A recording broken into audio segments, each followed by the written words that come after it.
I was informed that the previous weekend, this place had held an event called, I think it was Gooniversity, which was just like a bunch of guys jerking off together. So how jerking off together is an expression of antisocial alienation, I don't know, but... Well, wait a second. I mean, there's a really important distinction to be drawn there, and I mean this sincerely, which is a bunch of guys jerking off together in the same physical space. Yes. Goes back millennia. I mean, that's a long and venerable tradition, and it's a social experience, right? A bunch of guys, each in their own individual goon caves, separated physically, with their heads cut off on screen. Yes. Watching these bizarro video compendiums of 3-second moments of porn cut together to like pulsing techno music is not the same thing as a bunch of dudes in a circle jerk, right? Yeah, I agree. I agree with you that there is nothing intrinsically antisocial about the physical proximity circle jerk. That's very different from this collective goon chat, I think. I know. I'm 100% sure. I agree.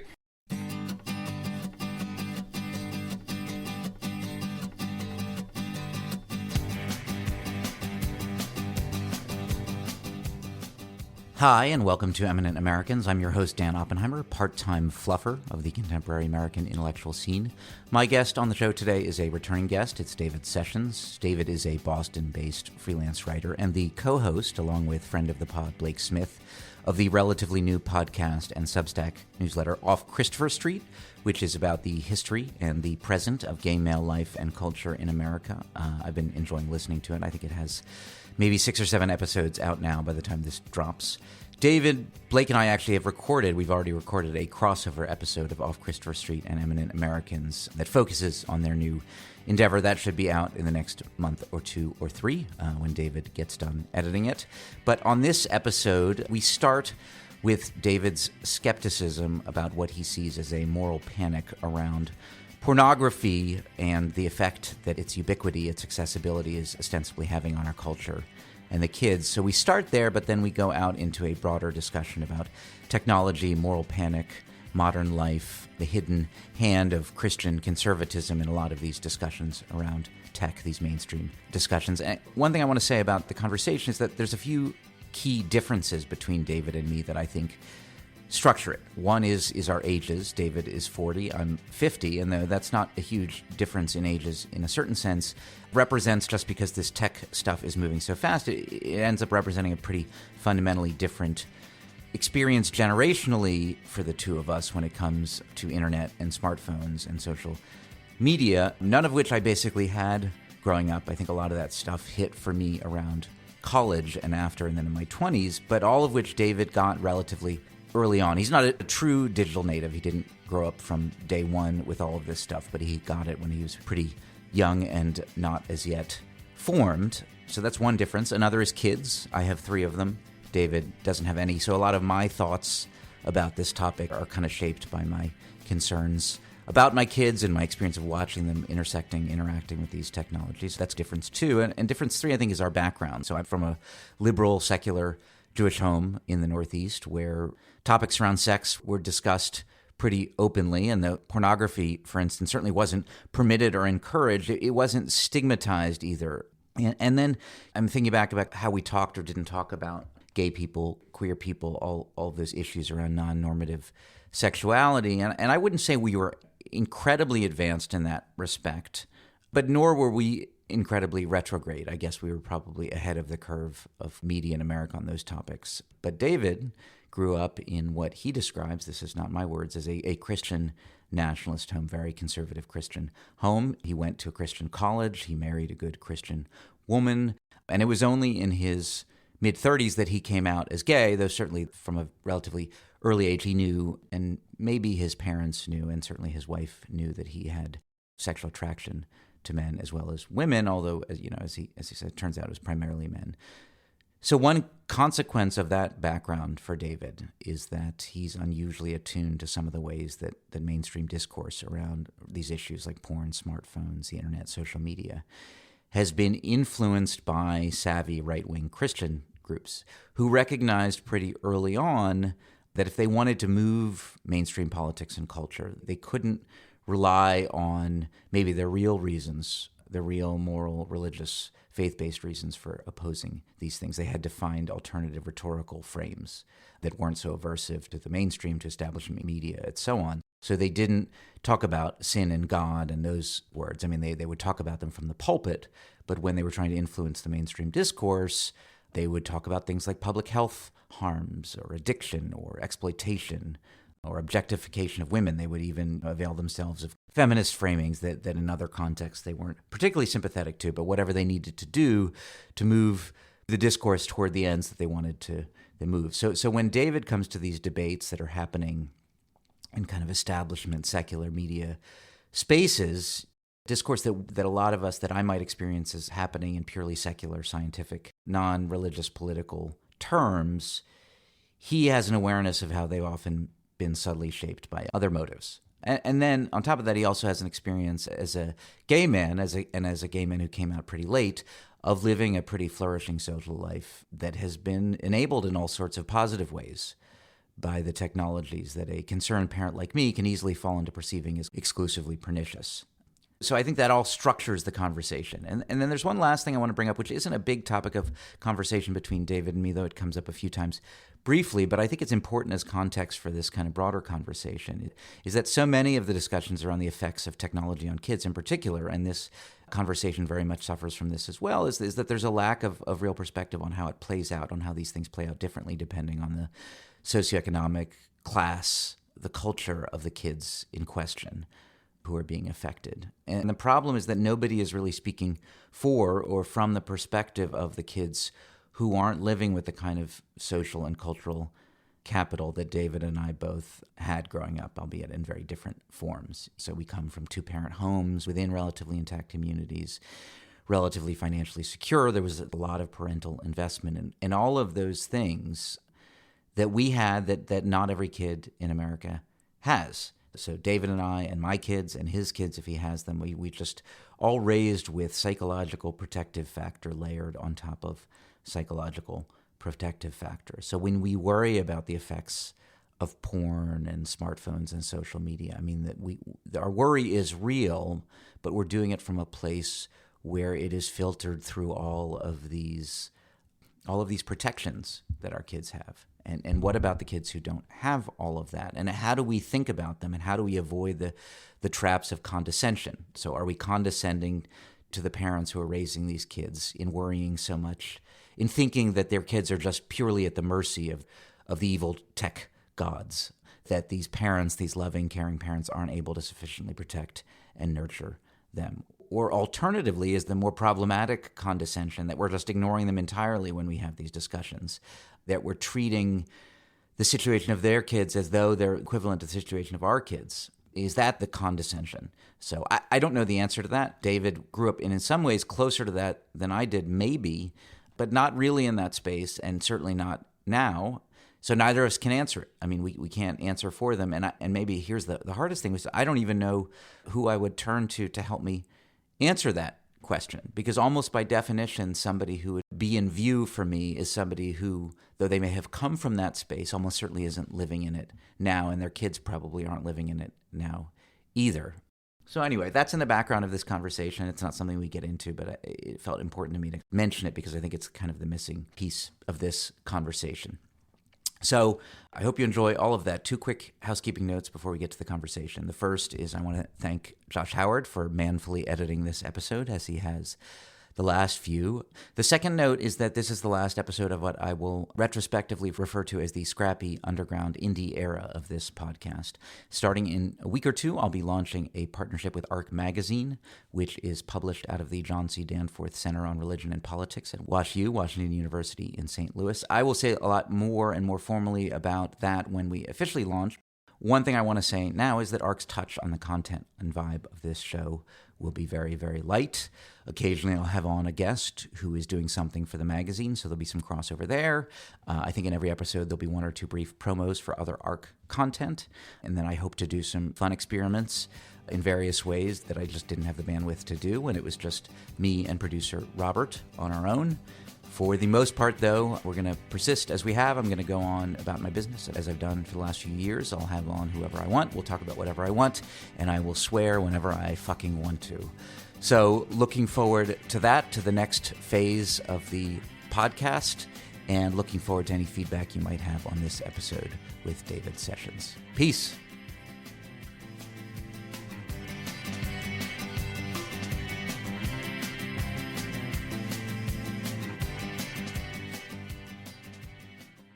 Hi there. Hey, David. Hey. Where are you? Are you at home? Yeah.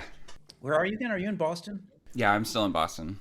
I just had your voice in my ears this morning. I was listening to yesterday and today. I was listening to the latest pod from you and Blake. Oh, thank you. I'm enjoying the podcast. Thank you so much. I definitely did not know what I was getting into, production-wise.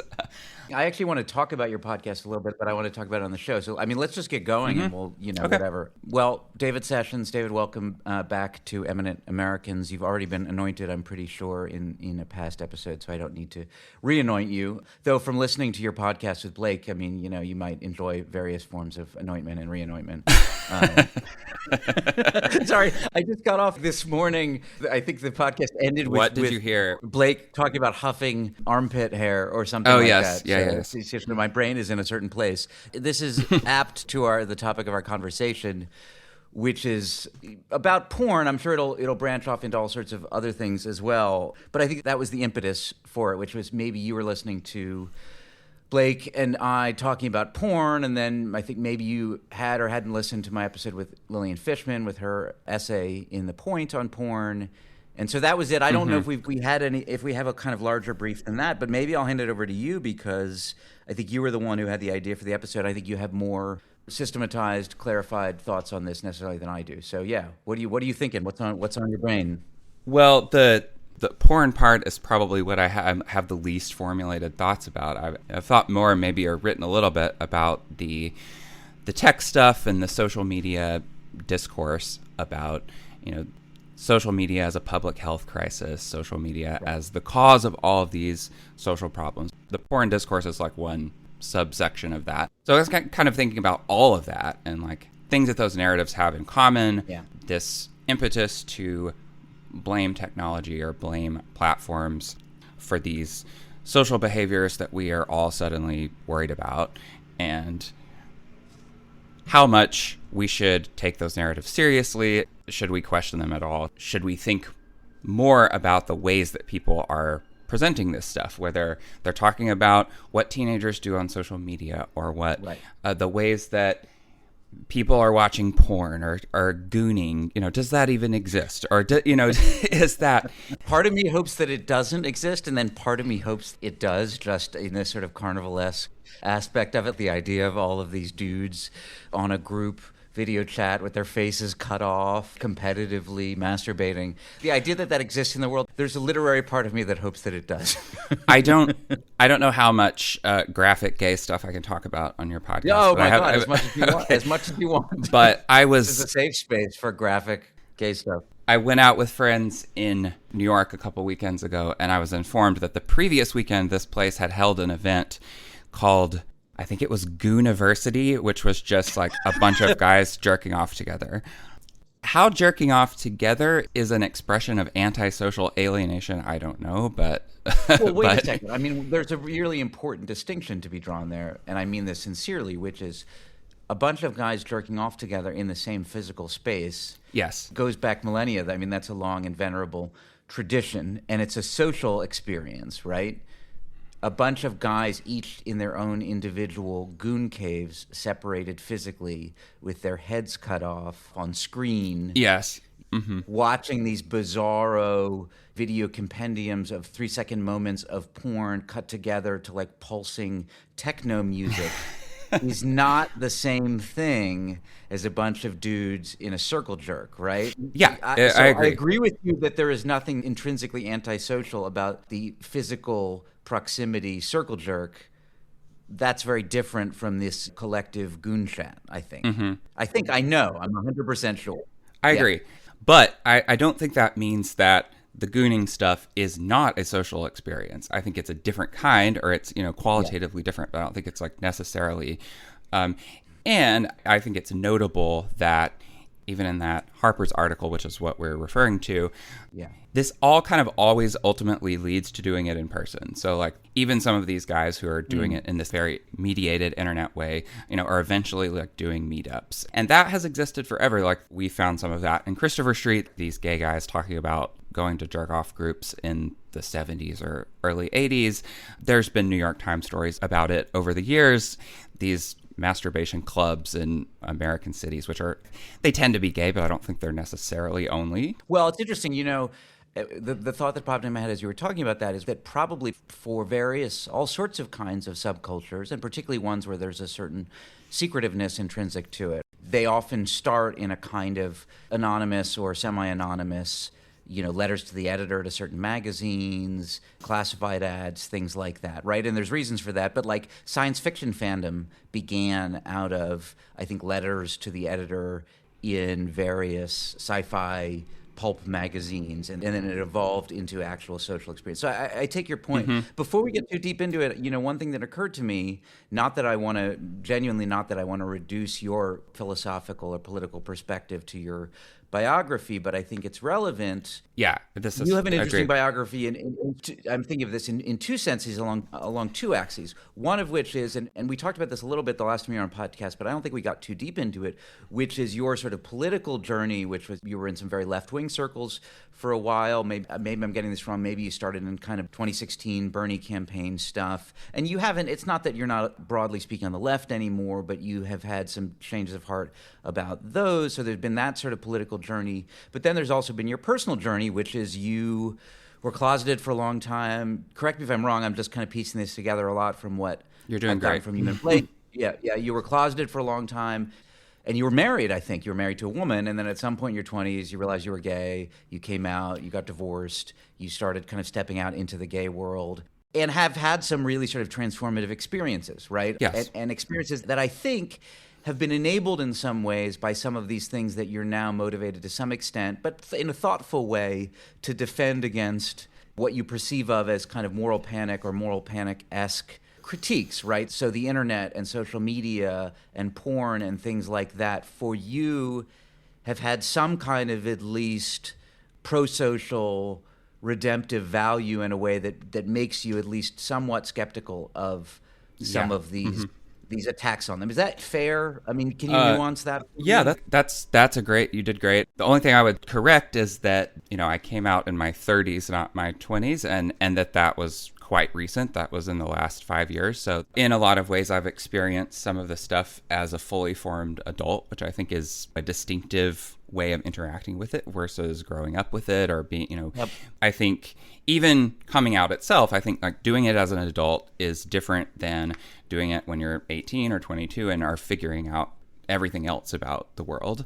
So I think that's kind of a distinctive experience. But I was going to say that. Let me just hold on that a sec. Yeah. That is a good point. Like one's relationship to pornography or like online pornography when you are a fully formed adult and when you have like a fully, I don't really know that I buy all the sort of neurologicals, but when you have a fully formed, whatever it is, cerebral cortex, hypothalamus, all of those things, executive function, your relationship to all of these technologies is just going to be very different because your core capacities to moderate are fundamentally more developed, right? Mm-hmm. Yeah. Is that what you meant by that? I didn't mean something so much because I like had some relationship with porn from the time I was, a teenager, or especially, since my early 20s. Straight porn or gay porn? Both. I mean, gay especially, but both to some extent. Yeah. And we could talk about that, but like the technology was different back then. Like, I didn't have privacy as a teenager. I didn't have a private computer. I had dial-up internet, so like it's a little bit different. Right. But where was this going? Oh, but okay. One thing I wanted to add to your summation is that my sense of what Blake would call the affordances of the internet or social media is it very much precedes my gay era. That positive experience, I think my entire life has been organized around the internet, has been at the core of every job I've ever had, every access to the world of media and the kinds of people I wanted to be around. Every close friend that I've ever made has been someone that I initially met online or who read something I wrote and emailed me, or people I knew from Twitter. It's not that I have never been alienated by Twitter or had bad experiences with the internet, but I don't necessarily, I doubt in my own personal case, like I think there is some evidence that these platforms work a certain way and those can have negative social effects. Like I'm fairly convinced of that. But in my personal case, the times when the internet was bad for me was not about the internet. It was about what else was going wrong in my life. And anyway, I will stop talking there. No, that's really interesting. That's actually immensely important, right? And this is a generational difference between you and me. How old are you? You mid-30s now? Late 30s? I am 40. Oh, you're 40. Okay, so I'm 49. And it's not that big a difference, but it is a big... I thought we were the same age. Well, thank you. But that actually is an incredibly important difference, I think, just in the generational experience of these technologies, which is that story of all of those friends that you made and all of those things. It couldn't have been true for me unless I was a hermit until I was in my 20s or something like that. Because the first experience of the internet I got in freshman or sophomore year of college, and it was very primitive. So all of the formative social experiences for me, they literally couldn't have happened through the internet. And that 9-year difference between us, I think, is the difference between those two things. Right. Whereas I am in a middle compared to my youngest siblings, my youngest sister is 20 years younger than me. I'm in a kind of intermediate position. I grew up with dial-up internet at home as a kid and a family computer, but no laptop or phone with any kind of privacy. And then in college was the first time I had a laptop and faster internet, and that was when Facebook came out. It was 2005 or 6 while I was in college. And I do think it's important to remember that social media changed over time and that it was not always the way that it is now. And so in some sense, some of my inclination is to say let's not just say that the internet and technology and phones are terrible because the iteration of it that we currently have is bad, because there are other possible ones. Yeah. What's your relatively brief narrative of being closeted and coming out? I'm trying to think of how do you tell that story to yourself? Because maybe this is true, maybe this is naive on my part, but the idea of somebody coming out when they're 35 after living this kind of straight life, that seems atypical these days. But maybe that's naive on my part in the sense of maybe the communities that I've been a part of, the pressures to conform to sort of heterosexual expectations felt relatively loose in the spaces that I grew up in, at least after a certain point. But how do you tell that story to yourself, of yourself? Yeah, that is the question. Yeah. So it's also important that for people who don't know, I grew up in a very right-wing Christian-nationalist environment. It was not just politics, but a certain kind of socialization. I was homeschooled. I didn't set foot in a school until I was in college. I think that had a certain amount of effects of a lack of socialization and my sense of being overwhelmed by learning how to be around people and to make friends and things like that. I started changing my politics in college, I was still, I would say, conservative, but I moved from being extreme Christian right to moderate Republican, and realizing how much fundamentalism had lied to me, or the paradox of the place I went to college is it wanted to be this super intellectual, highbrow, great books. Where'd you go? Patrick Henry, okay. Which is...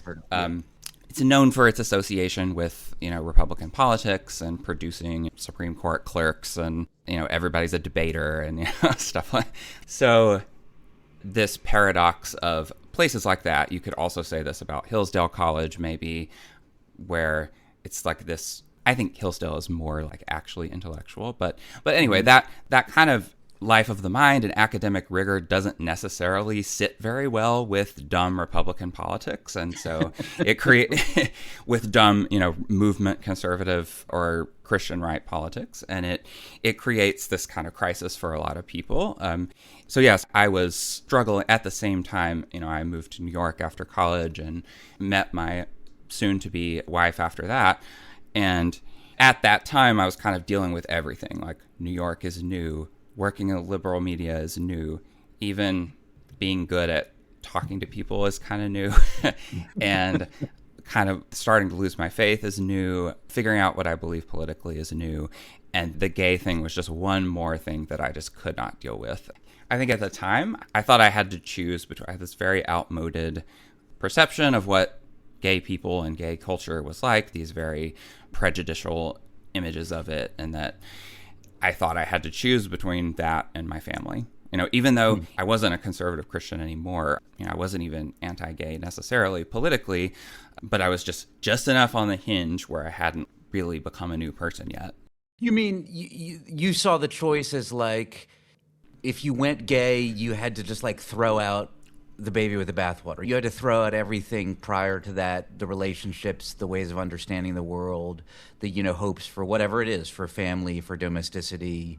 I mean, is that what you mean by that? Like you couldn't, there was no path forward where you could like hold on to the things you really valued about your life and your previous existence and your connections. Exactly. But also explore your sort of romantic attraction to men. Yeah. Right. Exactly. Like it's hard to imagine now, but I think at the time I really believed that I wanted to be married and I wanted to have kids. And for some reason, having kids was like super important to me at the time, in a way I can no longer understand. But yeah, so I was kind of, you know, I was far away from home and alone. And also there's a class element to this because no one else in my family had even finished 4-year college, moved away from home, ever had a professional white-collar job. I knew nothing about how to move in that kind of world or network with people or have a career, and really no adults that I could turn to talk about that. So I felt very kind of out of my depth, and that I interned at Slate. So I was around people who were, for the first time, who were liberals and went to Ivy League colleges, and it was both intimidating or like I wasn't sure how to be around them, but also it had an impact on my political journey because they were like so nice and so engaging and so open-minded, I thought, like compared to the conservative Christians I had been around. Like they were so like interested in ideas and not dogmatic. And so I think it was kind of all of those things at once, like all of these crises or feeling like all of my worlds were falling apart, or that I would be losing all of this stuff at once. And the gay thing just turned out to be the one that I didn't have the bandwidth to deal with. Yeah. But were you aware of, I mean, how did you think about your attraction to men? Obviously you were aware, I mean, if you were watching some gay porn at some point, like you were aware of the fact that you had sexual attraction to men. I don't know, you haven't said whether you're also sexually attracted to women or not. It sounds like you're primarily sexually attracted to men, but like, how did you narrativize that to yourself? I did talk to my parents about it around this time. I told them, and so my parents like had found, like they caught me like watching gay porn when I was like 13. So like they pretended not to know, but they knew something. Yeah. And in retrospect, like once I eventually came out, like my entire family thought so my entire life, and like for some reason, no. And I'm like, oh, thanks. You know, maybe you should have told me. It's just not talked about in the small town South. Like that's just not what you do. Like you think your thoughts and maybe gossip a little bit, but you do not bring it up. But yeah, I did, you know, this right when I moved to New York. I was probably around 22. It was kind of this crisis point where I think this is like the turning point where I like either might have come out or doing what I ended up doing.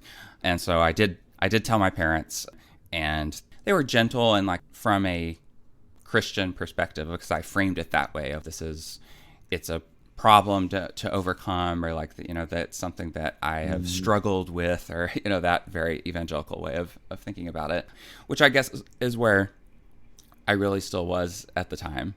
And so they were great, like in that moment. And, you know, I talked to my dad on the phone about it, but everything else around it, like every time, you know, I talked to my mom a lot about politics, and anytime we talked about gay rights or anything like that, it was very clear that she said, you know, very awful things that are very, very homophobic things that made me feel like I had to choose either between this world that I was completely unfamiliar with and was not like my values, or my family. And being in that kind of insecure financial and professional position, I guess I didn't feel brave enough to do that. Well, I'm fascinated, as you know, I'm fascinated by these kind of journeys of various sorts. But maybe we won't make the whole episode about that. Yeah. I mean, let's connect it if we can to sort of what we were talking about before, which is like the social media platforms, the internet, various forms of pro and antisocial interaction. Is coming out part of, for you, the story of why you're inclined to be skeptical of some of these more kind of anti-social media, anti-internet narratives? Or is it more about what you said before, just that so much of your life, in all respects, so much of the positive things, the relationships you have, just came through the internet? It's just hard for you to view it as like this negative thing, this, intrinsically corrosive thing. Mm-hmm.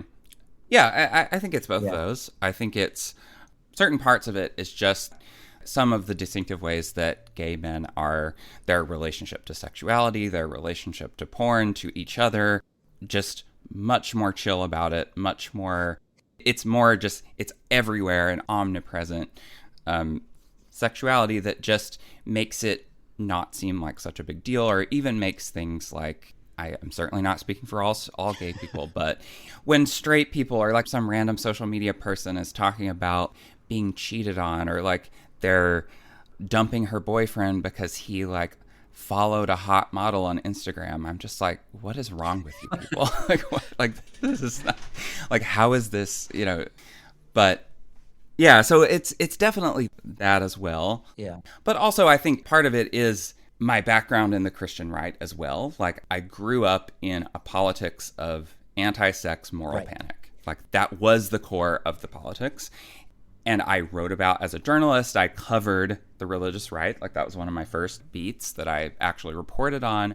So I'm familiar with these groups and how their tactics have emerged over time. And then as I've like learned more about gay history and, history of sexuality and stuff, like I just see how common and endemic and recurrent these sex panics are in American culture, and sex and technology panics. And they are, of course, conservatives and fundamentalists are a big part of that, but not necessarily. Like, the liberal media or the mainstream media has always driven those things and always spread false stories that cause panic. And so I really don't want to dismiss the ways that, because as we all know, like, the experience of being on the internet, the way that platforms are now, it's all garbage. It's all memes and spam and ads and AI generated crap. And it's not good. Like, we know that, so I don't want to deny that. And, I have some sympathy for the idea that platforms are possibly like politically corrosive as well, and that we should make a political argument in favor of like, this is not good for democracy. But I'm not sure exactly what that is, or like, I feel like I have competing tendencies there that come from different parts of myself, and I'm not sure. This is one reason I thought this would be fun to talk about, is like, I'm not sure if I can make those line up or how. Yeah, that's a good way to frame it. I was thinking to myself, we should try together to test out these things and put them in conversation or tension with each other. I mean, one of the things that I was thinking as you were talking was some people who come out of, let's say, that kind of right-wing, Southern evangelical, Christian-nationalist space and come out the other side, and they're very opposed to it, can have a kind of knee-jerk, vulgar aversion to anything that has even a whiff of it, right? I don't think that's what you're doing that. I just want to kind of identify that as the outer limit, right? Anything that sounds like the world they came out of that they've now rejected, anything that has even a kind of whiff of it, you just kind of want to push back against it and say, that sucks, that sounds like that. I don't think that's what you're doing or what you're saying. I think what you're saying is something more like that experience that, let's say, that I have as a Jew, which is you're hyper-tuned to sort of subtle hints or patterns of anti-Semitism, right? There's a certain way, there's a certain way that people criticize Israel, let's say, or there's a certain way or a tone that people talk about people from New York or something like that, right? And your antenna kind of quiver to it, and alarm bells go off, and you're like, I have reason to be suspicious of that, right? And there's extreme versions of it that go off into sort of irrationality, where it's like every criticism of Israel is anti-Semitic, right? And everybody who says, I don't like New York, is really saying, I don't don't like Yeah, Jews, right, right? And yes. but there is a part of it that just you get sensitized to certain undercurrents to thing, and that can be a really useful political kind of antenna. And that's what I take you to be saying, right? People are talking about these things in ostensibly neutral or technocratic or public health language, and you're like, okay, I'm not dismissing this out of hand, but I am hearing things that remind me of the way that people talk about these things. And then, of course, you do reporting, right? In your case, you can actually, and I think you've written about this, or maybe some people you pointed to have written about this, like sometimes when you look at this public health language about things like porn or social media, what you actually find on the ground is that it is Christian organizations that have, in a very politically savvy way, when they recognize that the appeals to the Bible aren't broadly effective anymore, they start deploying technocratic or public health language as a political stratagem for marshaling people towards what are ultimately Christian religious ends. Right? I mean, does that sound right to you? Yeah, absolutely. Absolutely. Yeah, I think you're absolutely right about the like attunement to those subtle, cues or themes, but also it's just empirical information like that comes from actually having reported on religious right groups and reported on like legal stuff. And I've read a lot about anti-abortion arguments, which is one of the more common and well-known parts of it. But the evangelicals are incredibly savvy political operators, and they never quit. Like they never give up, and they never quit, and they like it keeps coming back, and they keep trying like new model legislation and legal arguments. They're impressive. Like more people. Can you should give me be some example more in the porn or tech space of how they've done that, how they've led the way on these innovative and iterative strategies for moving the politics of it? So I had some notes on this that I wanted to talk about, but I have been consuming and processing so much information that I just cannot find it anymore. Okay. But the public health language is one of them. I read an article about that, like the way that framing. Let me see if I can articulate my sense of what the public health language is, and maybe we can kind of back into where it came from. But it's comparing big tech, and I think this was more, you sent me this article by Max Reed about platform temperance. And I don't know if it was so much about Let's porn just say, as it was about tech and broadly, but it was comparing. Yes, this was. What's that? This was more about the tech stuff. But it was general. basically saying we need to treat big tech like we've treated big pharma, like we've treated big tobacco, like we've treated big guns. These are public health issues. And as such, the state has a responsibility and a right to regulate them, right? It's something like that. It sounds very technocratic. It's kind of sounds like the progressive movement of the early 20th century. And I think what you had said, and I'm, we can find the articles after the fact, or I can link to them, is just that like that makes sense to people, and it's not a ridiculous argument out of hand. But we should be aware of the fact that a lot of the people who sort of developed these rhetorical strategies and these frames were coming from an explicitly religious perspective. Is it something like that? Mm-hmm. Well, I think the part that I'm worried most about the social conservatives is the sex part, and the way that a kind of sexual conservatism has been wrapped up in these other discourses about tech and kids and phones and stuff. And that is the part that there is like the least evidence for, the least journalistic curiosity about. Like, no one is actually reporting on what porn is actually like or how people experience it these days. And it's all just these myths about it's getting more and more violent and aggressive and weird. And so that's the worst part, and that's the part that comes most directly from the Christian right. It's an attempt to try to, in their legal strategy, to connect porn to sex trafficking and everything to, pedophilia and sex trafficking. And so that's the part that I'm the most skeptical of. But the broader stuff about platform temperance, there is also an evangelical anti-tech thing, but I don't know that it's necessarily nefarious. I think it's just a version of this platform temperance idea that like the internet is, this is how Max Reed summarizes it. The contemporary web is bad for us, the argument goes, in the way cigarettes are bad for us, cheap, readily available, highly addictive, and making us incredibly sick at unbelievably high cost. So that kind of framing, maybe where I'm at right now is I am more interested in what these platforms are doing to the information economy and politics and the way that people get information and the way that social truth and authority are established, not like whether individuals are addicted to their phone. And the kids, right? It's all about the kids. Although at the same time, a big pusher of all this, and someone like Jonathan Haidt, who is, I would say, probably someone I'd be critical of, his policy rules, which are like kids shouldn't have smartphones before 16 or shouldn't have social media before 16 and phones shouldn't be in schools, like all that sounds incredibly reasonable to me. So yeah, so we're going to have to find things to disagree about. I want to separate out because I think there's different issues in different spaces. Yeah. Let's pause on the porn for a while. And it's funny, my perspective on this is constantly evolving, and frankly, it's evolving in response to my kids and how they're aging and how they're experiencing relationships and how they're dealing with sex or things like that. And so it's kind of constantly in motion. What were you going to say? Yeah, I'm curious to talk to you about that because that is one of the perspectives that I recognize that I don't have. Like I'm experiencing this as an adult in a world of largely childless people. So I'm curious about what it's like to be and my friends who have kids, their kids are not teenagers yet. So I'm curious to hear about that. Let me try and offer up where I am right now and also my sort of qualms about generalizing too much from my experience. So I have an 18-year-old, a 15-year-old, and a 10-year-old, right? So let's bracket off the 10-year-old. I'm not saying he doesn't, hopefully he hasn't seen any, but I don't want to be overly naive. He has access to the internet. We're not particularly savvy about putting in all the porn filters in place or the explicit content filters in place.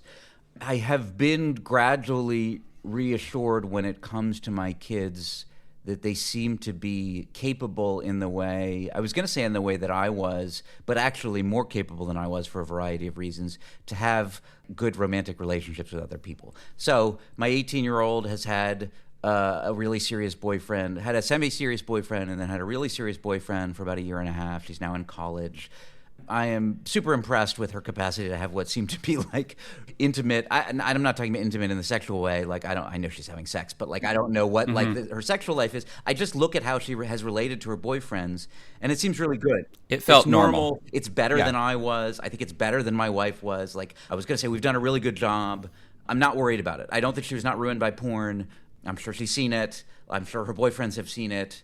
My assumption is like, the way that they're interacting with each other sexually intimately, it's not perfect, it's not hyper mature, it will get better over time, but exactly in the way that my relationships and my relationship to sex got better over time, and yours and things like that. We all at that age do lots of dumb things, don't understand all sorts of things, grow up, have bad experiences, have good experiences. Hopefully you evolve into having a more mature and satisfying sex life and all those things. And I will say my 15-year-old, I'm pretty sure has not had sex yet. I think he's kissed a girl. But like the way he is oriented towards girls just seems like, again, in that proper space, right? It's developmentally appropriate space. So I'm not super worried about him. This is my hunch that most kids are normal. Well, like that. Yeah. That why is the discourse so catastrophizing in so many different domains when most people are still normal? Most people, have like. This is where I want to express my qualms, right? So less alarmed than I was earlier in their lives. I was genuinely alarmed.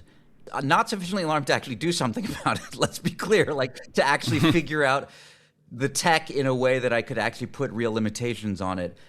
Knock on me for not doing that. I will say, like, it is incredibly difficult. The kids are more savvy than we are about these things. Like, I'm worried that whatever systems I could put in place, they could hack.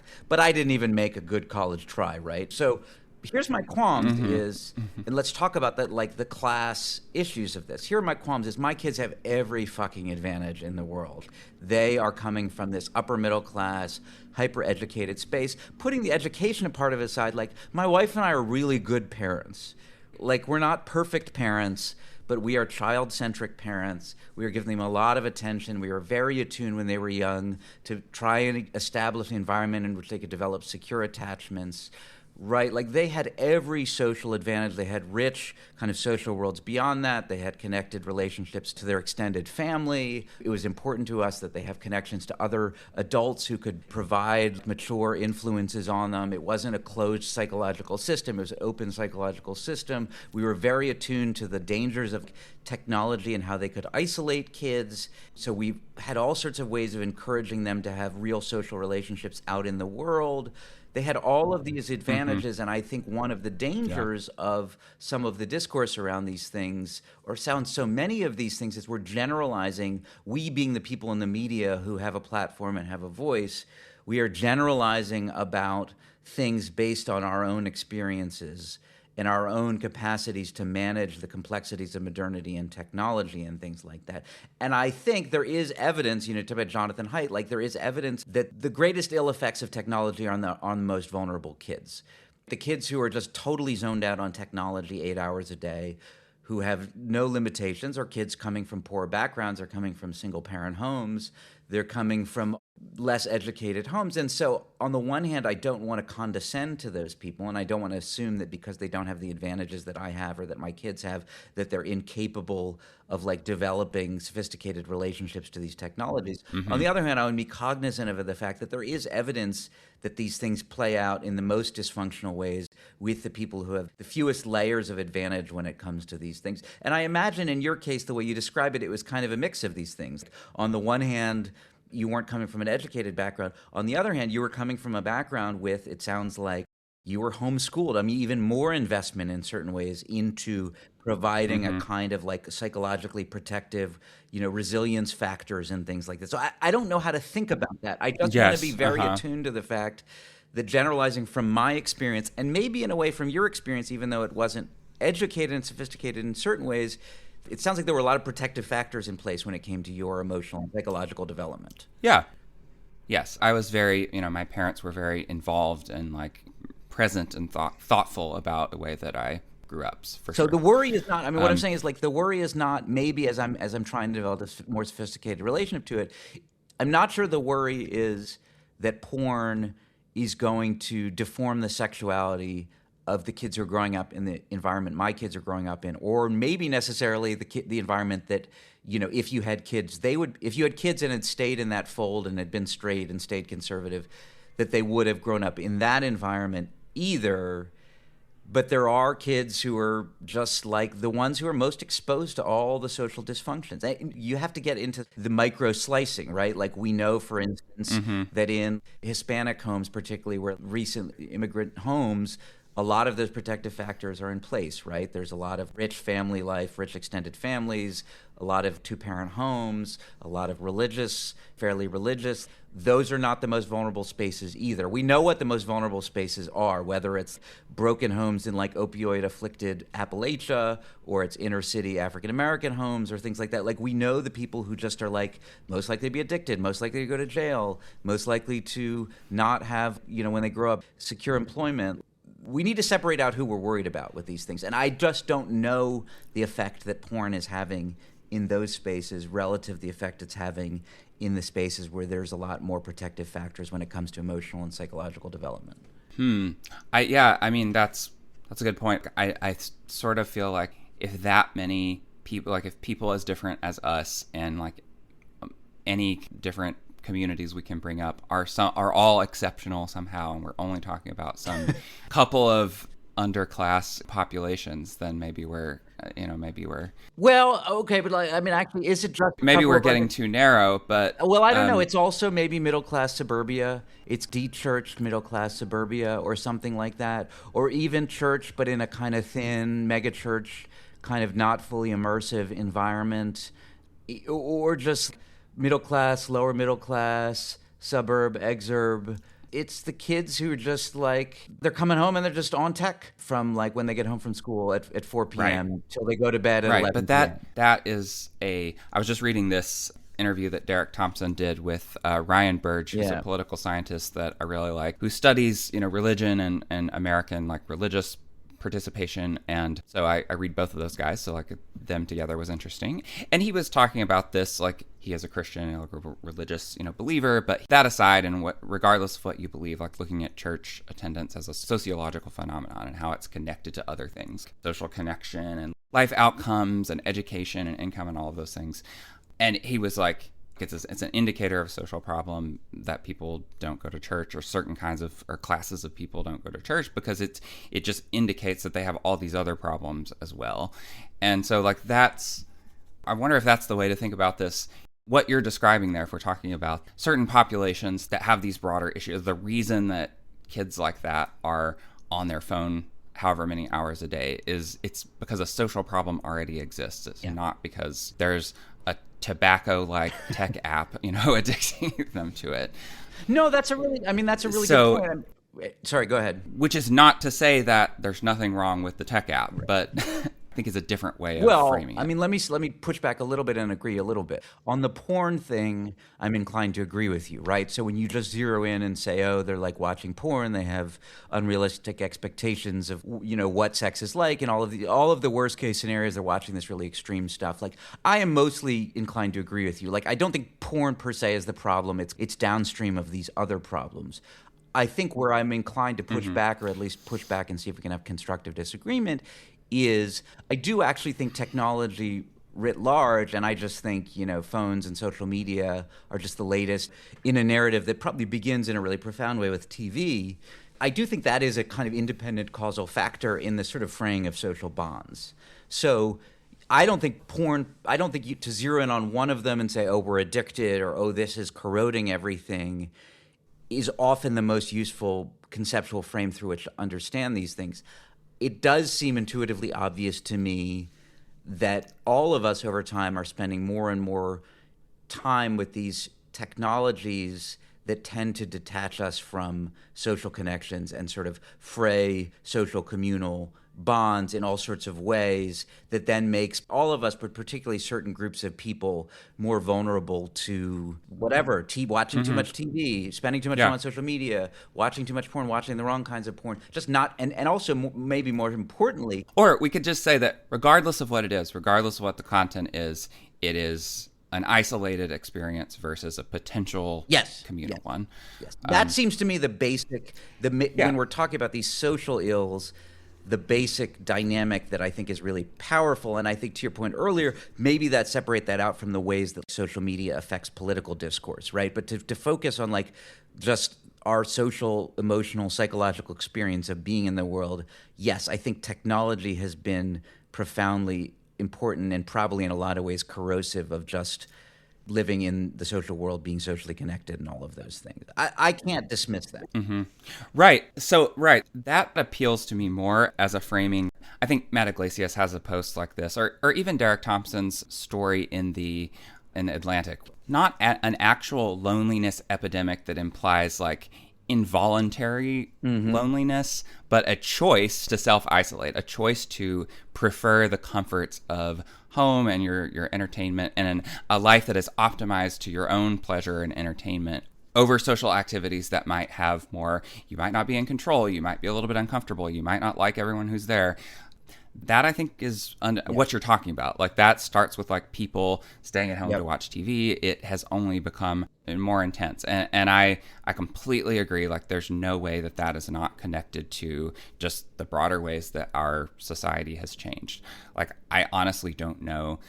Any proposal on the table to regulate tech platforms is not going to solve that problem. So, like, I don't know honestly what you do about that. Right, because nobody's saying regulate Netflix, right? Nobody's talking about Netflix. Nobody's saying we shouldn't have iPhones or whatever. But the other thing I want to think about is that the inverse is also the case. So that, yes, we have all of this entertainment in front of our faces. And yes, it's never been easier to have a TV streaming or experience or game or porn or whatever you want to consume and enjoy your goon cave or your living room, comfort cave. That has never been easier, but at the same time, those technologies also provide a lot of options for social connection. So like every person that I'm close to now, all of my gay friends, like I would not have known without Grindr or Instagram, or it's the way that we keep in touch and have a social world, or have group chats, or, you know, keep in touch throughout the week and stay friends and things like that. So it's also like, it is true that it's very much true that we are highly optimized for alone time and for checking out of society. But it's also true that if you want to leave your house and go hook up with someone, like you can do it in an hour with your phone. You can do it. Gay man, I'm very jealous. You can do it. Yes, I cannot hop on Grindr, Tinder, or whatever. Yeah, just fair. Like swipe fair, between fair, all fair. the hot women who are instantly ready to, like, you know, have sex with me, and I'm very jealous. Well, I'm not jealous now, I'm married, but I mean, like, I'm retrospectively jealous of like that, you know. But okay, let's give a more normal example. You can open your Instagram and see your stories or your Snap stories and see where people are, or you can see posts from things that are happening that night, from bars that you follow, and you can decide to go out, or you can text someone to be like, do you want to go to this? And that can happen kind of on the fly without any planning. And so, yeah, it's more like, I don't think that necessarily undoes or undercuts all of the other antisocial tendencies of streaming and media technologies, but it does make it available for people who want to. Yeah, I mean, it's not that I'm not, I mean, and you're not accusing me of being of the extreme end of these things. It's not that I'm not alert to or alive to, like, the benefits of it. I do think that if you could give me some way to just get rid of all of it, like get rid of TV, get rid of smartphones,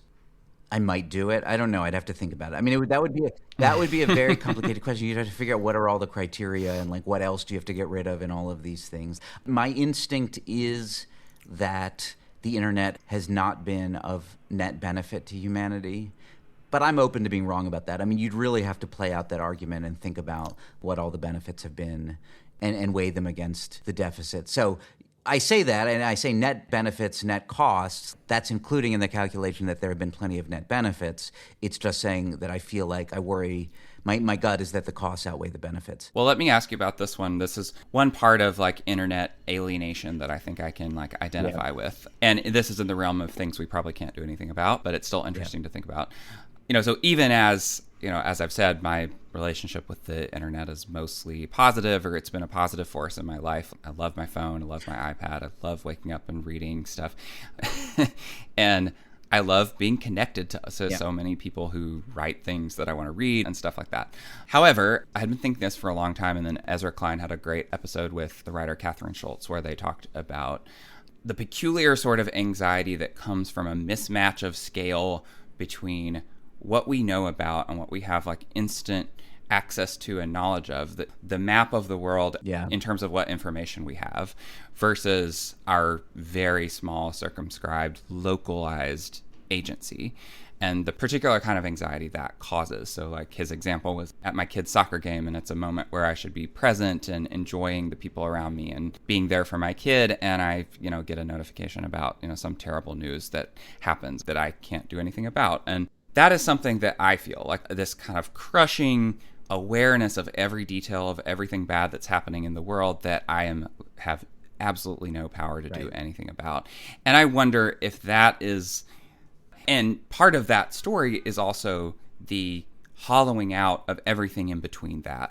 It's you and this massive connected worldwide internet, and everything that is in between you and the world, the smaller institutions that are closer to you and that should provide you a local context, whether it's a neighborhood, a local community, a local newspaper, you know, things like that, that should be grounded in people that you actually interact with and that you can do something about.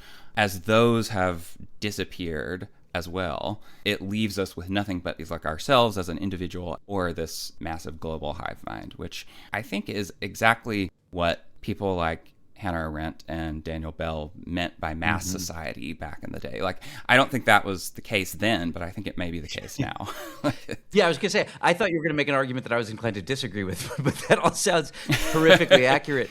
To me, although I did want to just pay attention for a second to what you said at the beginning of it, which I want to be cognizant of, even as I'm staying strong in my argument that it's a net cost, which is saying it's a net cost doesn't mean it's been a net cost for every individual, right? Clearly, within this universe, there are lots and lots of people for whom it's just easy to say that this connected, technologized world that we live in has just been, their lives are better for it. Like they've been able to connect to people. Maybe they've been able to come out as gay because it's just easier to connect and understand that the world out there is one in which this is an okay thing to be in. There are lives to live that have dignity and humanity and all these things. And if they were confined to their local context, that just wouldn't have been evident to them or wouldn't have been true, right? And so, they would have had to somehow hear through the grapevine that there's this extraordinary place called San Francisco where you can but it was harder, right? So this is sort of the context of sort of modernity in general, right? Which is like, even if I'm right that all of these things are a net cost to society, to humanity, that doesn't mean that for many, many, many people they haven't been a net benefit, and that's just a truth, right? And so you have to deal with that, and you have to make. We're not making these decisions, but you have to factor that into the calculation. But I do worry about, when I think about the various ways in which I worry about the effects these things will have. I mean, the constant exposure to all of the ills of the world, and also all of the most beautiful, sexy people in the world, and all of the most rich people, and the ways that stirs envy and a sense of dissatisfaction with one's own life, and all of those things that we don't seem to be fully evolutionarily sort of evolved to deal with in a sane way. Like, I do worry about the kind of political destabilization effects. I'm trying to give, that's the thing that I worry about most, is it does seem to have, if all of the other ills it produced were true, but it didn't seem to be destabilizing our institutions and our politics, or threatening to do so in the way that it is threatening to do so, maybe I would be okay with it. But I am genuinely worried about just the corrosion of trust in investment in the institutions, our political system, the hypercharging and polarization. It may very well, we have been in polarized times before, it may very well be the case that actually in 20 or 30 years we'll have adapted, and it will be clear that this period of time was just like the 60s, and just like the 30s, and just like the Civil War, and just, you know, that is history. That is the nature of human civilization, that we go through periods of destabilization and chaos and things like that, and then we, hopefully, or in many cases, we restabilize. So hopefully it's just that, rather than the introduction of the printing press and the 100 Years War and centuries of destabilization, chaos, and death and disease. Right. I was just thinking about that the other day. Should we analogize this to the printing press or not? Or should we be that dramatic yet? Hopefully it's just the 60s or the 30s, and it's not... And it's not the printing press, right? We're not at the beginning of the 100 Years War. And I don't know. Right. That is also what I worry about the most, and this is probably my most norm de lib opinion, is that I don't believe that people are meant to be exposed to infinite, unfiltered, unlimited information. And this idea that from the 2010s that WikiLeaks dumping emails online or releasing the Epstein files is going to lead to any kind of enlightenment or clarity rather than just fuel more conspiracy is just completely insane. And truth and trust and social agreement are a product of authority. They're a product of someone saying, this is what's in bounds and this is what's not. This is what the rules of the road or the structures that we agree on. And that depends on elites. It depends on authority. It depends on institutions. And the way that social media, and I don't think it's just social media, I think this is an explicit project of Silicon Valley. They have always from the beginning, their ultimate aim has been to unseat the East Coast institutions, unseat the old world, to tear down. And they thought, and I think some of them, like Jack Dorsey, who founded Twitter, in a kind of left anarchist sort of way, this will be a win for decentralized democracy and truth. But I think that ultimately leads directly to Elon Musk. It's Jack Dorsey's Twitter leads to Elon Musk's Twitter. It leads to a total vacuum of structure and authority, and it being filled by an authoritarian crazy guy.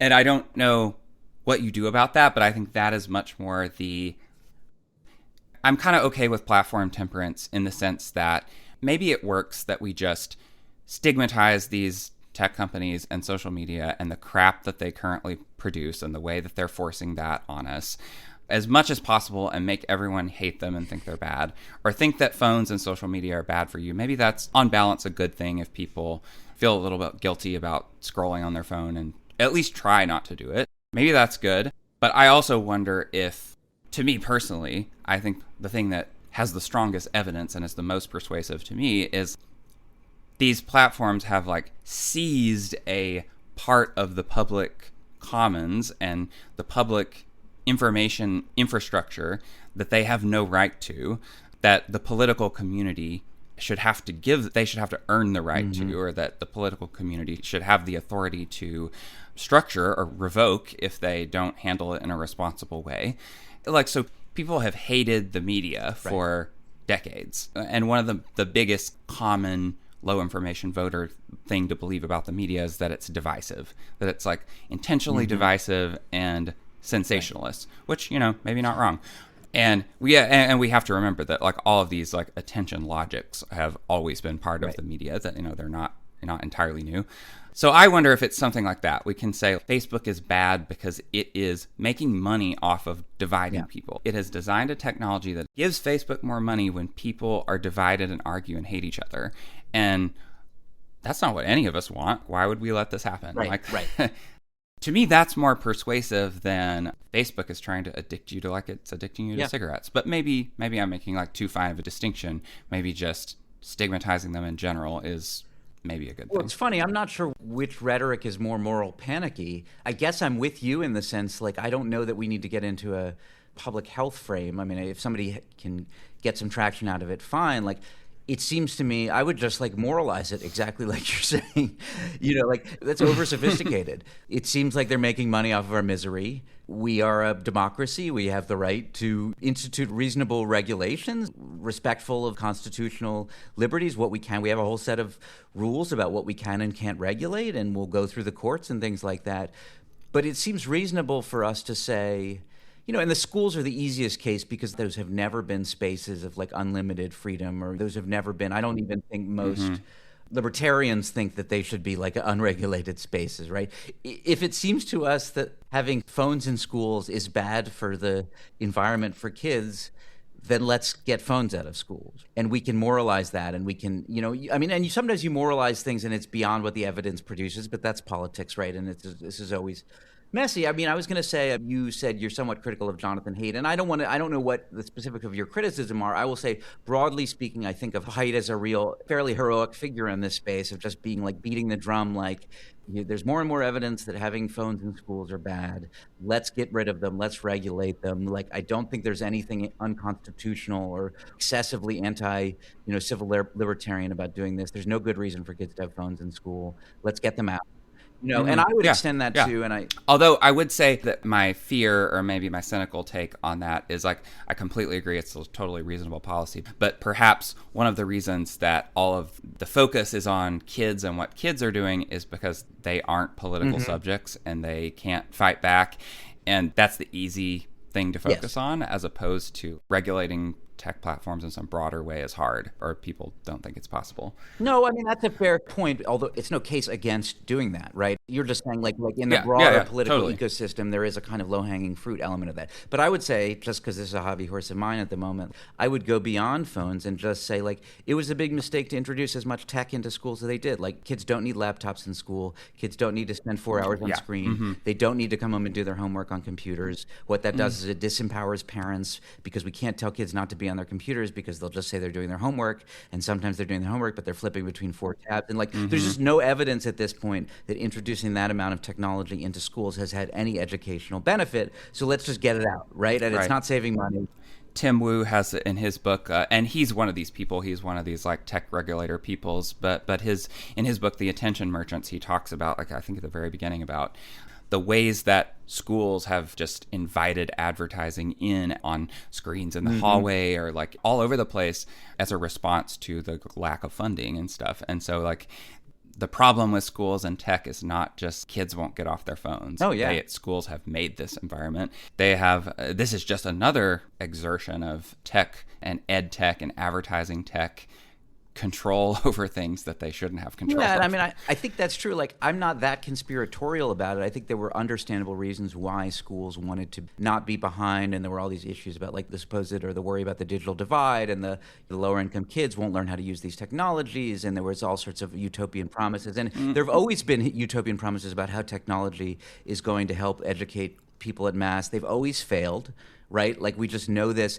It's an old story, and we've just made that mistake again. But to the broader point, and I don't think you disagree with me on this, we can be sensitive to the aspects of these critiques that have moral panic qualities, and we can push back against, like you're saying, these hyperbolic claims that porn is addicting people, phones are addicting people, social media is addicting people, and all of these things, and still say, look, as a democratic society, we have the right to regulate corporations and regulate technology and cognizant of threats to civil liberties. Let's think about where these things are on balance good and where they're bad. And we want productivity to remain strong or grow greater so that we can create more wealth and people can have more wealth and plenty and leisure and all. We want all those things. We want to empower all those things. We want to empower entrepreneurship. And at the same time, we should have the capacity to say, in this space, the net costs are outweighing the net balance, and there's ways to regulate it. Like, we should make it easier. I don't think porn is ruining children's lives or childhood. We should make it easier than we do for parents to prevent their kids from accessing porn, or at least making it harder for them. There's benefits to making it harder for them. Like, I find it impossible to believe that it has to be as difficult as it is. Right? It defeated me, right? And I think it defeats most parents trying to figure out how to regulate porn on all of the different platforms our kids have access to. I'm not naive about the fact that kids will always find a way. We found a way back when you had to go, like, get it from the store or something like that, right? But it should be easier than it is, right? Like, the threshold for kids should be higher than it is. I don't think the technology companies or the state has really sat down and thought to themselves, how can we come up with a system that will allow our kids to access Wikipedia and the internet, but make it harder for them to access porn? Like, I just don't believe we have. And we could, right? And that would be like, you know, and they'll still get the porn. And I'm kind of mostly okay with that. Like, I'm not against kids being able to, like, find their way to porn. Right. Let's just make it a little harder for them. Right. But, and then the way that it's happening is that through age verification laws, which in a place like the European Union can be totally reasonable. You have this regulated by the state in this non-profit way. You have this, like, identity token that follows you around or something. I'm not sure how it works, but that no tech platform tells the company that you're not 18. You know, the sites that you're not 18. Whereas in the US, it's some age verification companies are just data companies, like smaller versions of Palantir that are just sucking up everybody's data and driver's license stuff, and they're, you know, completely insecure and have leaks all the time. And it's kind of like in the US, or the way that it's currently framed is that both of the choices are bad. Right. Like, so, yeah, and I don't know who to blame for that. So some people, I don't know who to blame for that. So some people like Taylor Lorenz are, like, against age verification for that reason. I'm not sure she's always coherent, because, like, she's also super against Section 230, which says tech platforms aren't responsible for user-posted content. She's against that, but then also thinks that platforms should be held responsible for their, like, political disinformation. Oh, really? So I don't know how you square those two things. Like, I think there has to be some kind of regulation of them, whether it's no algorithmic feeds or regulations on political ads. But all these things, the reasons that we have these problems are, like, American political problems, and the problems of our political dysfunction and breakdown in general. They're not specific to this issue. And the reason that this feels so anxiety inducing to people, and the way that maybe the tenor of some of the reaction to it, to how shitty social media and the internet is and the AI stuff, is just that we feel so powerless to do it. So obviously should have something done about it, and we feel, like, completely hopeless about having any say in it. I think I share your intuition. I was thinking about this. I think I share your intuition that within that informational, political, discursive ecosystem, the moral panic stuff actually probably in a lot of ways hurts more than it helps. So that even though some of the ends that those folks have might be ones that I share or partially share, I do have an instinct. I mean, it's a little bit like what I feel about climate change, the catastrophizing rhetoric, which is I'm in support of a lot of the policies that the people who are putting that stuff out there have, But I have a very strong intuition that the catastrophizing actually ultimately is counterproductive to implementing the solutions that they and I want. There's something about that. There's something about alarmism that people think that you go maximal if you want to achieve incremental. And I think sometimes that works, and I think sometimes it actually cuts against incremental. Right. And I think David Wallace Wells makes this argument about climate change, is that it's by setting up some target, we have to reduce warming by this amount by this date, it just makes people think, well, we can't, so give up. And rather than thinking that anything we do, any amount we bring it down at any point, any little bit that we increase is success. We are thinking of it in terms of, it's not an all or nothing thing. Yep. It's if we bring it down another 0.1%, that many more million people don't die. Right. Yeah, I think he's been influenced by his thinking about the pandemic as well. But this kind of catastrophic all or nothing, it's an emergency framings, I'll speak for myself, it does in me, it just, my honest reaction to that is, well, I guess I shouldn't worry about it because there's nothing I can do about it. This seems impossible, and I can't do. I'm not gonna be miserable all the time and not enjoy my life because of this thing that I can't do anything about. Yeah. And so if I'm condemned to suffer through it anyway, why not? Who cares? Yeah. Yeah. I mean, yes. I think we're on the same page on that. I hear your point about going after tech in the schools, is there's an aspect of it because it's harder than some of the other stuff. And at the same time, it seems to me that handled responsibly, that's actually an example of the kind of thing that we absolutely can do. We can get phones out of schools. And I remember, because I was slightly ahead of the curve on this in Austin, I was trying to organize some parents around pushing the school system or pushing our kids' specific schools to enforce no phone policies more assertively. And the first year, the year that I did that, there was a lot of either, oddly, parents who just disagreed with me, which was usually around if there was a school shooting, and that's a whole other issue.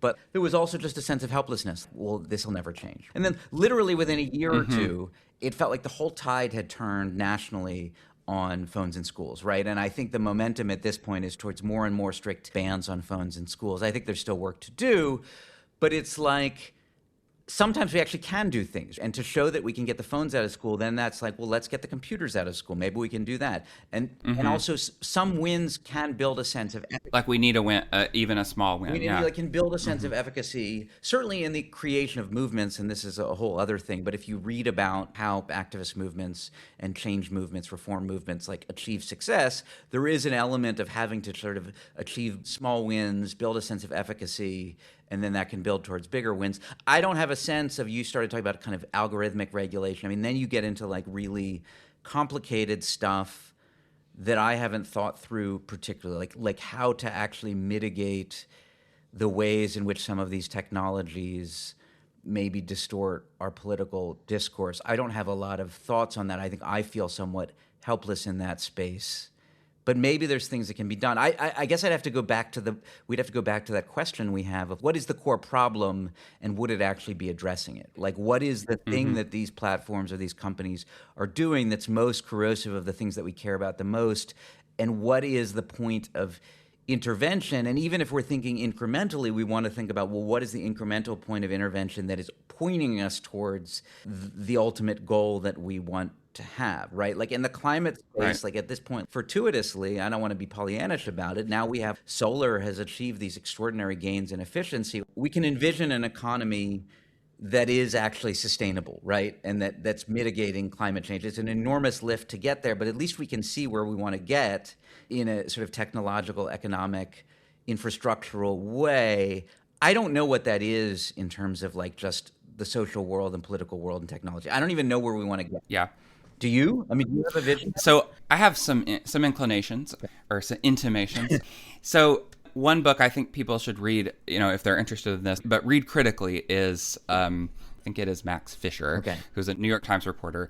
His book, The Chaos Machine, which is a reported inside social media, and it's dealing with its creation of, quote unquote, of addictive and socially divisive algorithms, and its refusal to regulate, to do anything about them when it was obvious that it was leading to genocides or causing, social unrest and violence in European cities and different parts of the world. There were governments, Brazil and different places blocking Facebook because it was causing people to get killed.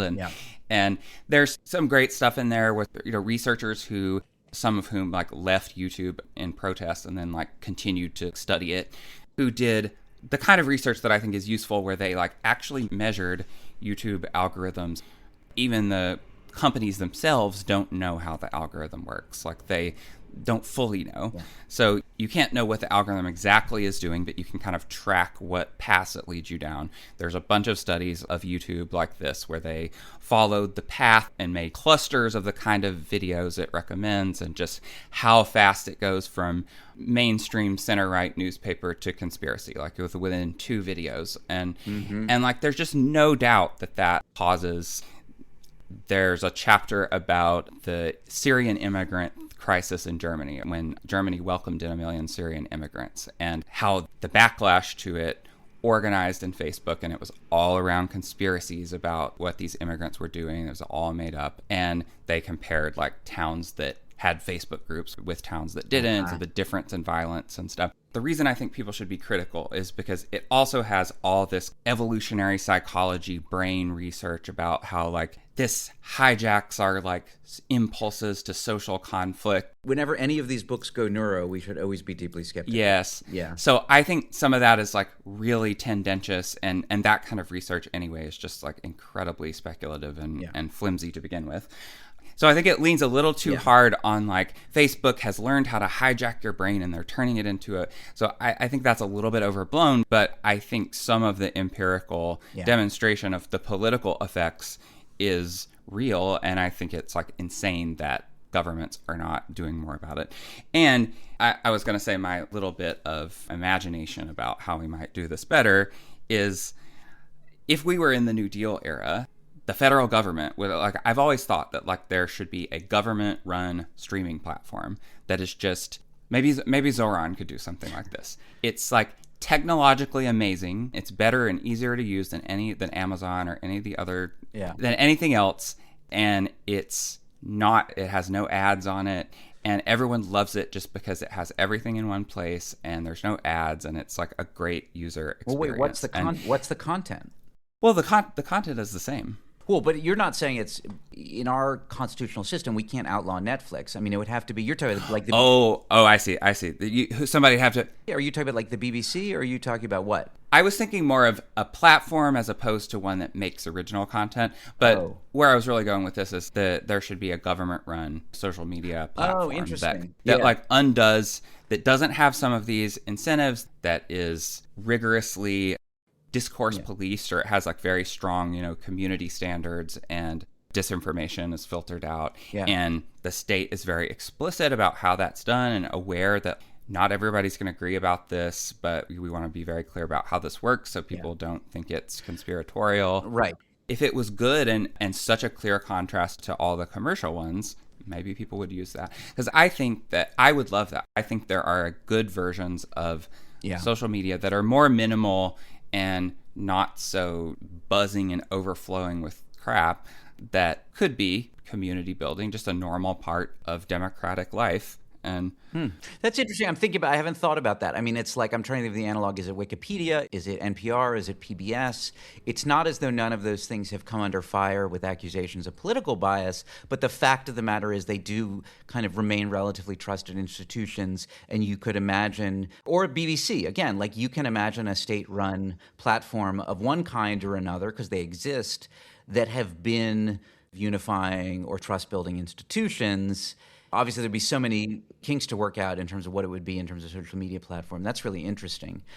I was going to say in terms But we have basically given up the idea that the government is could do that. Powerful and technologically advanced enough to do things like that. And a previous iteration of the American state would have done so. Like, I do wonder, even us, as bad of a country as we are. I do wonder, one question I had when you were talking about the ways that, the social media companies, the algorithms can kind of hypercharge negative behaviors and things like that, is I don't actually know constitutionally whether the state is allowed to regulate the algorithm in that sense for those reasons. And that's just a question. Like, I'm not opposed to that idea. I'm not opposed to sort of imposing some limitations on those platforms, in ways, but I don't know what the constitutional criteria are. I guess the other thing is it doesn't have to be a state-run campaign to mitigate those damages. You could imagine a social cultural campaign that just stigmatized certain aspects of how the algorithm functions to the point where the companies are motivated to sort of limit themselves. So, either way, I'm agree with you. I don't know that like either of those things speaks to the core, or maybe we can kind of end on this, the core issue you and I were discussing. Maybe your government-run social media platform does, but like the corrosion of just social bonds, right? The increasing isolation of people. But that may not be a thing the government can solve. That may be beyond the capacity of governments to solve. That may be something we just have to wait for the cultural adaptation or transformation or revolution or something like that, in a good cultural revolution in a good sense, to just find ways to kind of bind ourselves to each other again. That may not be constructive to imagine how the state can produce that. Maybe it's just what are the constitutional ways that the state can at least mitigate the worst effects of it or something like that. Right. And that I don't really think that is not a tech problem, or primarily a tech problem. Like, I don't think regulating social media is going to solve that. Right. Or like you said, that's an economic thing. Going back to the 70s, the ways that the economy changed and kind of hollowed out the things that were smaller and more intermediate and, financialized everything. And I'm not sure how we come back from that. Yeah. But at the same time, I also think that we shouldn't. I guess at heart, I kind of believe in people, and I kind of believe that people are still people and that they find a way to be people no matter what the circumstances are. And so I want to keep at least a hint of skepticism toward the everybody's alienated and socially isolated, because honestly, I'm not. Nobody that I know is. So, why do we all think that? Right. But yeah. Yeah. Look, temperamentally, I kind of agree with you. I worry about it, and I don't feel I don't doubt alienated. that it's real. But what's that? Yeah, I am not trying to deny that it exists or deny that it's a trend or a tendency. But it also seems like that it's not the whole story. Yeah, and I think we probably need more of that than we need more people kind of crying about how everything's going to shit. And certainly I will just say for myself, look, my kids' lives, I think there are aspects that technology has made them worse. I think on balance, for all sorts of reasons, my kids' childhoods have been richer and more emotionally, what is the word I'm looking for? I think my kids are better emotionally and psychologically developed than I was. And there are all sorts of reasons for that, but it would be stupid of me in a way to believe that that's the case and then at the same time talk about how technology is ruining everything. Because as you said, in my life, it is clearly evident that that's not at least decisively true, right? Right. And in my world, it's not decisively true. Yeah, you're not the only good parent out there, and not all good parents are upper middle class, and No, and I know, and and it's just it's always hard to sort of balance those two things, right? I don't want to be condescending and assume that because I'm in this kind of upper income strata and upper educational strata and all of these things that my life and my kids' lives is just that other people are living in this other world and they're these poor downtrodden masses. But it's tricky because at the same time, there's all these critiques of the elites that we don't understand, whether it's that we don't understand the lives of regular people, so we're pushing all of these elite woke cultural products, or it's the Rob Henderson luxury belief critique, which is that we're actually promoting things that work for us, not recognizing the damage they're doing to people further down on the economic and social ladder or something like that. So I don't know. I'm trying to hold those two things in tension. Regular people have more psychological and emotional resources than the worst form of elite condescension would imagine they do. And yet at the same time, it is also the case that sometimes elites misperceive what's happening out in the world and promote bad ideas or values or policies that benefit them and do real damage to other people. So all of those things are true. And it's a shame that we don't have more people who are genuinely, organically operating from within those communities to advocate for themselves. And I don't know what the solution is to that. What we have is a lot of policy and social entrepreneurs who claim to be advocating for those people who are in fact not representing those Yeah, people, yeah. right? Like, Yeah, right. that are actually Right. pushing elite projects under the banner of representation of marginalized people. Yeah, just different kinds of elite projects. So, Yeah. right, like, so, like, it's like the worst of all worlds. I generally think that the policies that elites like that are bad for normal people are, economic policies as well, not just, Right. woke Well, I was cultural going to stuff. say, you either Which, have Donald Trump claiming to represent the common man, right? Or you have like woke, whatever, nonprofit, activists claiming to represent the marginalized. None of these people, they're all representing the upper class economic strata, basically, to the detriment of people lower down. Yeah, sorry, I interrupted you. right, Just like, right. The biggest social problem, like the biggest problem of, working class people is that they have no political representation, or that they have no one really speaks for them. but I think we're also saying culturally that in some respects is the case too, although at least in the cultural space there is a much more pluralistic, maybe Joe Rogan or Theo Vaughn or something, or the Hawk Tuo girl or something like that is representing them culturally in some way. Yeah, which we should not be thrilled about. Theo Vaughn is okay. He's not so bad. Yeah. Joe Rogan is a moron, but and he's probably not as bad as we could see. I hate conspiracy theories so much, and I hate the way that he just entertains it like it's legitimate. I mean, he Fuck believes that. that. I know. I hate that. Like, you're right. Like, I want to say Joe Rogan's not that bad, and he's not that bad in some of the ways people say he's bad. I don't think he's politically that I don't. bad. But like, I mean, he's just he yeah. believes so many dumb conspiracy theories. He's so credulous about that stuff. Yeah, right. And you'd think that like he would have learned something over this long of doing a podcast.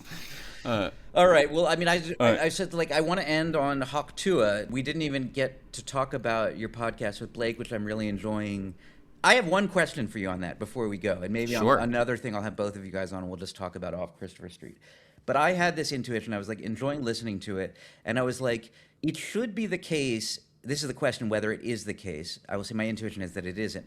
It should be the case that you and Blake, being smart guys who both have some academic, theoretical, historical sophistication about gay life, gay history, queer theory, all of these things, but also are very much of the culture, right? You're of the sort of contemporary gay culture, and you're sitting around, and your text is Christopher Street, but Christopher Street is a kind of anchor to sort of go back and forward in time, and also back to the present, to talk about just like the nature of gay male life, right? And so you're like, it seems to me it's the most obvious things. It's two smart gay men talking about both like contemporary gay life and also something, historically, and conceptually contextualizing it, right?